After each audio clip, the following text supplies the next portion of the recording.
Si en este momento no llegás a fin de mes con tu dinero o llegás justo para cubrir tus gastos, pero no te queda nada para poder ahorrar e invertir, seguramente se pueda deber a no tener un plan y una estrategia para gestionar tus ingresos y tus gastos. En este video vamos a ver cómo deberías gestionar tu dinero cada vez que recibís tu sueldo. Vamos a ver una guía básica de qué porcentaje de tu sueldo deberías destinar a las diferentes categorías que tenemos de gastos. Lo ideal para hacer esto de una forma un poco más detallada y más granular sería poder tener un registro de gastos de los últimos 12 meses o más, pero como sé que para muchas personas es difícil generar el hábito de registrar todos sus gastos, o a aquellos que los registran quizás les pueda resultar difícil poder apegarse a un presupuesto, entonces vamos a hacer una guía muy básica y muy general y muy sencilla para no tener excusas y poder empezar desde ahora a gestionar mejor nuestro dinero. Vamos a dividir nuestros gastos en tres categorías principales. En primer lugar, podríamos destinar un 50% de nuestro ingreso a cubrir las necesidades elementales, que sería lo básico para poder sobrevivir. En segundo lugar, un 30% podríamos destinar a gastos adicionales o deseos, que si bien no son esenciales para poder sobrevivir, son muy importantes para todo el mundo para poder ser felices y poder darnos algunos gustos por fuera de lo estrictamente necesario.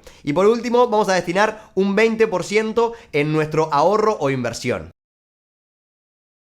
Empezando por la primera categoría, para la que dijimos que vamos a destinar un 50% de nuestros ingresos para cubrir gastos esenciales, acá tendremos que cubrir, en primer lugar, los gastos de vivienda, o sea, nuestro costo de alquiler o de cuota de banco en caso de estar comprando nuestra casa. También los gastos de servicios de la casa, o sea, el internet, la luz, el agua y etcétera. Luego tenemos que cubrir los gastos de alimentación, o sea, lo básico para poder cocinar y alimentarnos. Y también tenemos que cubrir los gastos de transporte, que en caso de tener un auto sería la cuota del auto que tengamos con un banco, si que lo estamos pagando con cuotas, y todos sus gastos, o sea, nafta, seguro, patente, etc. Y en caso de no tener auto, tendremos que destinar parte de este presupuesto a los gastos de transporte público que usemos o servicios como Uber y etc. Las categorías de transporte y de vivienda son las dos que tenemos que tener mayor cuidado y mayor foco al momento de elegirlas, ya que está comprobado que son los dos rubros en donde las personas gastan más dinero a lo largo de toda su vida, porque por ejemplo podemos elegir una casa que si bien podemos pagarla, seguramente nos puede quitar gran parte de nuestro presupuesto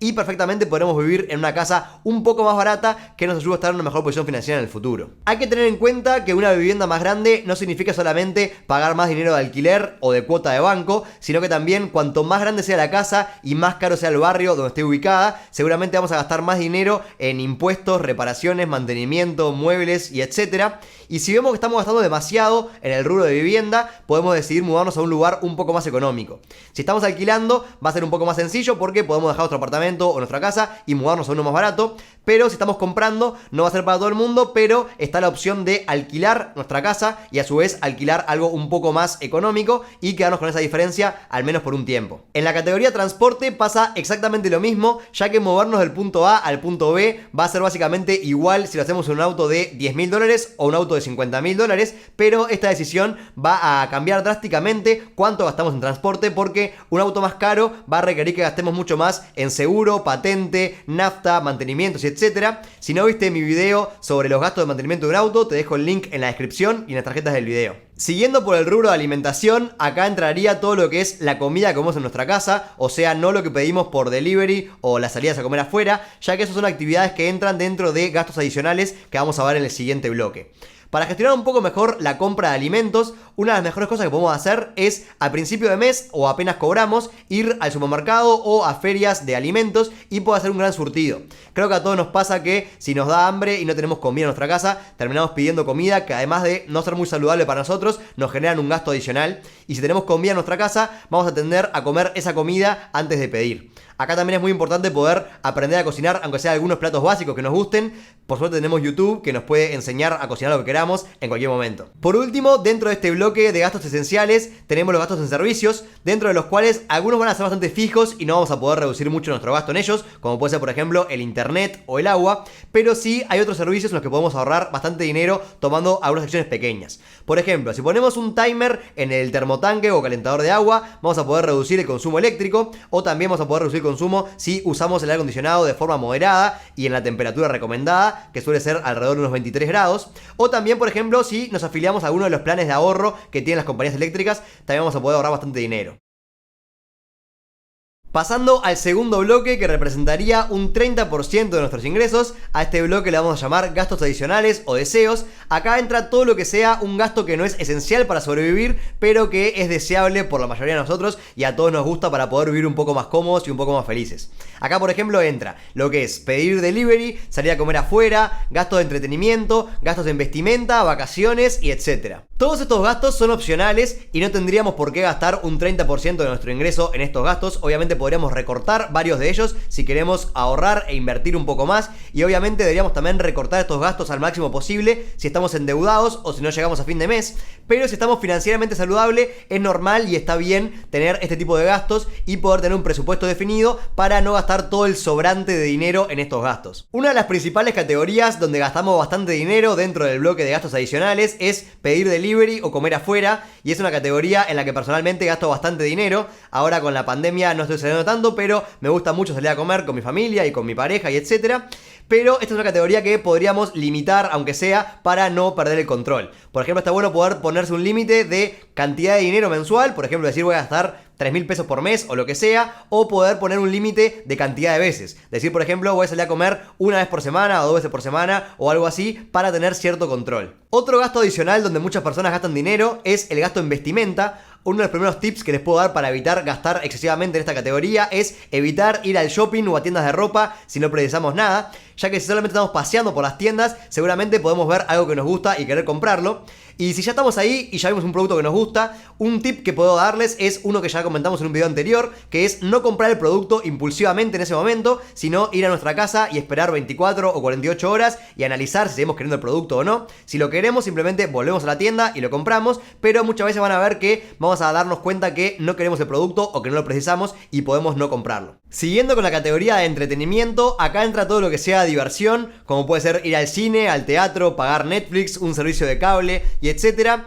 Acá va a depender mucho de qué es lo que nos guste y qué es lo que precisemos, pero la realidad es que seguramente no precisamos todas las cosas, y conozco muchas personas que tienen, por ejemplo, varios servicios de streaming porque dicen, no, en este veo Game of Thrones, en este veo tal dibujito para los nenes, en este veo películas, y si tenemos todo eso más un servicio de cable, seguramente estamos gastando mucho dinero que podríamos reducir teniendo solamente una plataforma, o pidiendo prestada una cuenta de algún amigo que tenga, o creando algún plan familiar que nos dé varias pantallas y así poder dividir entre nuestra familia o entre amigos un plan y pagar todos un poco menos por los servicios de streaming. Pasando a la categoría vacaciones, este es un rubro donde muchas personas gastamos miles de dólares por año. Justamente estos últimos tiempos no hemos podido hacerlo por la situación actual, pero suponiendo que en breves vamos a poder volver a viajar, hay que tener en cuenta que hay muchos tips para poder viajar de una forma mucho más económica. Si les interesa podemos hacer un video específico sobre ese tema, pero un tip general que podemos tener en cuenta es que no siempre tenemos que ir a un país muy alejado para tener nuevas experiencias y conocer nuevos lugares. Es muy normal, por lo menos en Uruguay, pensar en Estados Unidos o en Europa automáticamente cuando queremos pensar en viajar, pero la realidad es que hay países vecinos o lugares dentro de Uruguay que están muy buenos para conocer y podemos ir por mucho menos dinero.